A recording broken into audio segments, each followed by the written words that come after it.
Lakshmipur two Cox's Bazar কে কে গেলাম, কি করলাম, খাওয়া দাওয়া A to Z সবকিছু নিয়ে থাকবে আজকের ব্লগ। হ্যালো, আসসালামু আলাইকুম সবাইকে। অনেক দিন পর, অনেক বছর পর আপনাদের জন্য আরেকটা ব্লগ আনলাম। আমি একটু ব্যস্ততার কারণে ব্লগ রেগুলার দিতে পারি না, এখন আবার ভাবলাম যে রেগুলার ব্লগ দিব।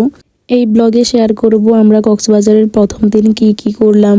লক্ষ্মীপুর উত্তর স্টেশন থেকে উঠে গেলাম আমরা কক্সবাজারের বাসে। সবাই বসে ওয়েট করছিলাম কখন বাস ছাড়বে আর কখন আমরা রওনা হব। তারপর আব্বু আসলো, আব্বুর জন্য সবাই ওয়েট করতেছিলাম। আব্বু এসে একটা হাই দিল।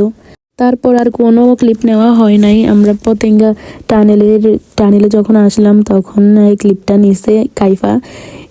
টানেলটা অনেক সুন্দর ছিল মাশাল্লাহ। আমরা টানেলের ভিডিওটাই নিয়েছিলাম। এখানে আমাদেরকে 15-20 মিনিট টাইম দিয়েছিল ফ্রেশ হওয়ার জন্য আর কিছু খাওয়ার জন্য। তারপর আমরা ফ্রেশ হয়ে কিছু ক্লিপ নিতেছিলাম। ক্লিপ নিয়ে তারপরে আবার বাসে উঠে যাই। আর 9 ঘন্টা জার্নির পর আমরা কক্সবাজার পৌঁছাই যাই। বাস থেকে নেমে আমরা চলে আসি আমাদের হোটেল নেওয়ার জন্য। হোটেলটা রিজনেবল প্রাইসে অনেক ভালো ছিল, রিজনেবল প্রাইসে পেয়েছিলাম। সিজনের মধ্যেও অনেক কম দামে পাইছি আমরা হোটেলটা। এটা সুগন্ধা থেকে খুব কাছাকাছি ছিল, 2-3 মিনিট হাঁটলে সুগন্ধা পয়েন্টে চলে যাওয়া যেত। একদম কাছাকাছি ছিল হোটেলটা। তারপর আব্বু এখানে কথা বললে আমরা হোটেলটা বুক করে নিই। তারপরে হোটেলে উঠে যাই। আমি আপনাদেরকে হোটেলের রুমটা দেখাই দিব। এই সময় কক্সবাজার সিজনাল টাইম, যার কারণে সব কিছুর অনেক দাম আর হোটেলের দামও অনেক বেশি, কিন্তু আমরা অনেক রিজনেবল প্রাইসে পাইছিলাম রুমটা। কেউ যদি ডিটেল জানতে চান তাহলে আমাকে নক করতে পারেন, আমি জানিয়ে দিব। আর এখানে ছিল 3টা বেডরুম, এটা ছিল আব্বু আম্মুর রুম। এখানে একটা সুন্দর আলমিরা দিয়ে দিছে আর একটা মিররও ছিল এই রুমে। সুন্দর একটা বারান্দা ছিল, বারান্দা দিয়ে দেখা যাচ্ছিল সব কিছু। এখানে এটা আব্বু আম্মুর রুম ছিল আর এটা এখানে ছিল আমাদের রুম, এখানে আমরা ছিলাম। এখানে অনেক সুন্দর একটা মিরর আছে, একটা ওয়াশরুম আছে আর অনেক বড় একটা বারান্দা আছে। এখানে বারান্দা দিয়ে সব দেখা যায়, অনেক সুন্দর। এখান দিয়ে যদি আর একটু উপরে নিতাম তাহলে সি ভিউটাও দেখতাম, কিন্তু আমরা 3 বেডে এটাই পাইছিলাম। আর ওয়াশরুমগুলো ক্লিন ছিল, সব ঠিকঠাক ছিল। 3 বেড ছিল আর 2টা ওয়াশরুম ছিল। ওয়াশরুম সব ঠিক ছিল। আমরা 9 জন মিলে ছিলাম এই ফ্ল্যাটে।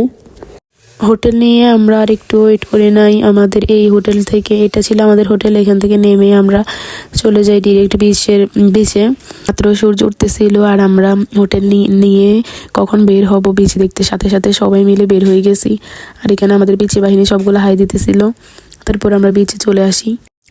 9 ঘন্টা জার্নির পর যখন সমুদ্রটা দেখি তখন মনে হয় আর কোনো কষ্টই থাকে না। সুগন্ধা পয়েন্টে অনেক মানুষ থাকার কারণে আমরা সাইড দিয়ে হেঁটে কলাতলি বিচে চলে আসতেছিলাম। এখানে আব্বুর একটু ক্লিপ নিতেছিলাম। আব্বু কি সুন্দর হাঁটতেছে আর সাগর দেখতেছে, সবাই সাগর দিতেছিল আর আমি আব্বুর ক্লিপ নিতেছিলাম। তারপর আমরাও বিচে নেমে যাই। বিচে নেমে অনেক ছবি তুলছিলাম আর যার কারণে সব ভিজে গেছে।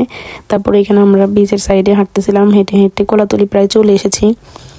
আর সূর্য মাত্র উঠতেছে এখনো। এক পাশে সূর্য আর এক পাশে সাগর, কি সুন্দর দৃশ্য। এখানে আমার বোন আর আমার খালামণি এমন দৌড় দিতেছিল, মনে হচ্ছে তারা এখনই সাগর পার হয়ে যাবে। তারপরে এখানে ওরা একজন ঘুরাইতেছিল, ওরা রিলস বানাবে ওই কারণে এরকম দৌড় দিছে। আব্বু আর আম্মু কি সুন্দর এখানে সমুদ্র দেখতেছে আর আমি একেই দেখতেছি, কারণ আমার কেউ নেই, আমি সিঙ্গেল মানুষ, একেই দেখবো। আর এখানে লাফালাফি করতেছিলাম। আমরা কক্সবাজার কে কে গেছিলাম সেটাই বলা হয়নি। আমরা ফ্যামিলি, আমার আব্বু আম্মু আর আমরা 3 বোন গেছিলাম। আর আমার নানু, আমার খালামণি আর খালাতো ভাই আর আমার চাচাতো বোন পুরবি, আমরা 9 জন গেছিলাম। বাস থেকে নামার পর সকালে নানু একটু অসুস্থ হয়, কারণ সারা রাত জার্নি করে নানু আর সকালে আমাদের সাথে আসতে পারে নাই, ওই কারণে নানুর কোনো ক্লিপও নেওয়া হয় নাই। বিচে কিছুক্ষণ থাকার পর আমরা এখানে এসে নাস্তা শেষ করে আবার আমরা কলাতলি বিচে যাই। গিয়ে ওইখানে কিছু ছবি তুলছি, ক্লিপ নিছি। নেওয়ার পর আমরা আবার সুগন্ধাতে ব্যাক করি। কলাতলি থেকে হেঁটে আমরা আবার সুগন্ধাতে চলে গেছিলাম। সুগন্ধায় গিয়ে আমি আর পুরবি নানুর জন্য নাস্তা খাইয়ে নানুকে, তারপর আবার আমরা বিচে আসছি। বিচে এসে আমরা নানুকে নিয়ে সাগরে নেমে যাই। আর এখানে এসে দেখি আব্বু এখনো ম্যাসাজ নিতেছে, সাথে আম্মু আছে, তারা এখনো নামে নাই, কিন্তু আমরা নেমে লাফালাফি শুরু করে দিয়েছিলাম। তারপরে নানু সহ কিছুক্ষণ আমরা লাফালাফি করার পর আব্বু আম্মু আসে, আন্টি আসে, সবাই মিলে গোসল করে তারপর আমরা গোসল শেষ করে হোটেলের দিকে যাচ্ছিলাম। আর পথে দেখি আনারস, তারপরে আমরা আনারস নিয়ে আনারস খেতে খেতে হোটেলে চলে গেছি। গিয়ে ফ্রেশ হয়ে গোসল করে সবাই মিলে আবার বের হয়েছি খাওয়া দাওয়া করার জন্য। চলে আসি ঢাকার আয়োজন রেস্টুরেন্টে। এখানে আমরা মেনুটা দেখাই দিলাম। খাবারের মান ভালোই ছিল আর অনেক রিজনেবল প্রাইসের মধ্যে ছিল সব কিছু। আমরা নিয়ে নিয়েছিলাম এখানে গরুর মাংস আর 3-4 রকমের ভর্তা, ডাল। বেশি হাবিজাবি কিছু খাই নাই।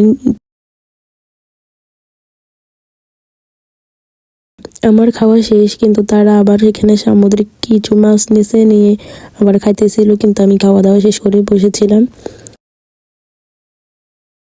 খাওয়া শেষ করে আমরা চলে যাই সুগন্ধার সাথে যে ঝাউবনটা ছিল। এখানে ঝাউবনটা অনেক সুন্দর ছিল, এখানে আমরা অনেকক্ষণ থাকি, ওইখানে ছবি তুলে। পাশে প্লাস্টিকের দানবটা দেখছিলাম। এখানে প্লাস্টিকের যত বোতল আছে সব দিয়ে এই দানবটা বানাইছিল। তারপর আমরা এখানে দেখে এটা ভিডিও করছিলাম একটু। তারপরে সবাই চলে গেছিল। সবাই চলে যাওয়ার পর আমি আর পূর্বী কিছুক্ষণ বিচে থাকি। বিচে থাকার পর আমরাও চলে যাই, গিয়ে রেস্ট করি। সবাই ঘুমাইছিলাম, ঘুমিয়ে তারপরে একদম সন্ধে উঠছি। সন্ধে ওঠার পর আমরা আবার বের হই। আমরা আমাদের হোটেল থেকে বের হয়ে সুগন্ধার দিকে যাচ্ছিলাম। ওইদিকে সন্ধ্যার নাস্তা করব, তারপরে দেখবো স্ট্রিট ফুড কিছু আছে কিনা। যদি দেখি ভালো কিছু পাই তাহলে খাবো। তারপরে বের হয়ে গেছি সবাই মিলে। দুই পাশে অনেক রকমের খাবার ছিল, কিন্তু সবগুলো ভালো ছিল না, সবগুলোর কোয়ালিটিও তেমন ভালো লাগে নাই। ওই কারণে ওইগুলো খাওয়া হয় নাই। আমাদের পেটে অনেক ক্ষুধা ছিল, যার কারণে আমরা মুড়ি মাখা নিয়ে নিছি আর মুড়ি মাখা সবাই মিলেই খাইছি। খাওয়ার পরে তাও একটু ভালো লাগছে, মুড়ি মাখাগুলো ভালোই ছিল। তারপরে আমরা দেখতেছিলাম আর কি কি আছে আশেপাশে। এখানে দেখলাম অনেক সুন্দর করে মালাই চা বানাচ্ছিল। তারপরে আমরা সবাই মিলে মালাই চা নিছি আর মালাই চা খাইছিলাম, অনেক মজা ছিল। কক্সবাজারের এই মালাই চাগুলো অনেক মজা হয়, আমি যেখান থেকেই খাইছি ভালো লাগছে সবগুলাই। একটু পরে দেখলাম এখানে ভুট্টা সেল করতেছে, কখনো খাই নাই তাই ফার্স্ট টাইম একটু ট্রাই করতে গেছিলাম। তাও দেখলাম একটু ভালো লাগে নাই আমার, কেমন কেমন একটা গন্ধ আসছিল। ওই কারণে আমি এক কামড় দিয়ে পুরোটা ফেলে দিছি, একটু ভালো লাগে নাই ভুট্টা। আব্বু বললো এটা নাকি পুরাতন, ওই কারণে এরকম মানে একটা খারাপ স্মেল আসতেছিল। সেদিন মুড়ি মাখা খাওয়ার কারণে সবাই ফুল হয়ে গেছিলাম, যার কারণে আর আমাদের সি ফুডটা খাওয়া হয় নাই। তারপর আমরা সি ফুড খাই নাই। আমরা কিছুক্ষণ সুগন্ধা বিচে ছিলাম। এখানে ওরা অনেক সুন্দর গান গাইতেছিল। গান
ওদের গানগুলো শোনার পর আমরা চলে গেছিলাম সুগন্ধার মধ্যে যে দোকানগুলো আছে ওইগুলোতে। ওইখানে গিয়ে চাদর দেখছিলাম, চাদরগুলোর দাম অনেক বেশি ছিল, যার কারণে নিই নাই, কিন্তু অনেক সুন্দর সুন্দর চাদর ছিল। তারপর আমরা ব্রেসলেটে দেখছিলাম, কয়েকটা ব্রেসলেট নিয়েছিলাম।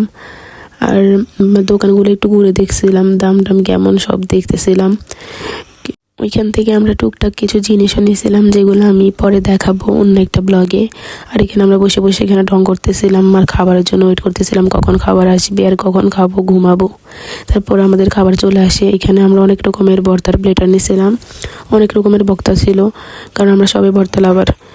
আর ভর্তা নিয়েছিলাম, তারপরে মুরগি নিয়েছিলাম, মুরগি ভর্তা সহ।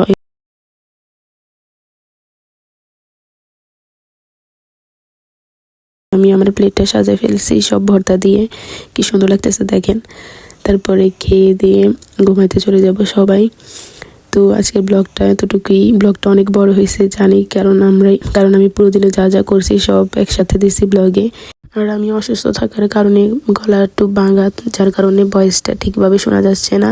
কোনো ভুল হলে সবাই ক্ষমা দৃষ্টিতে দেখবেন। আশা করি সবাই ব্লগটা দেখছেন, আর কেমন লাগছে অবশ্যই জানাবেন। যদি ভালো লাগে তাহলে আমি কক্সবাজারের পার্ট 2 ব্লগ নিয়ে আসব। এখন থেকে রেগুলার ব্লগ দেওয়ার ট্রাই করব। সবাই ভালো থাকবেন। আল্লাহ হাফেজ। আসসালামু আলাইকুম।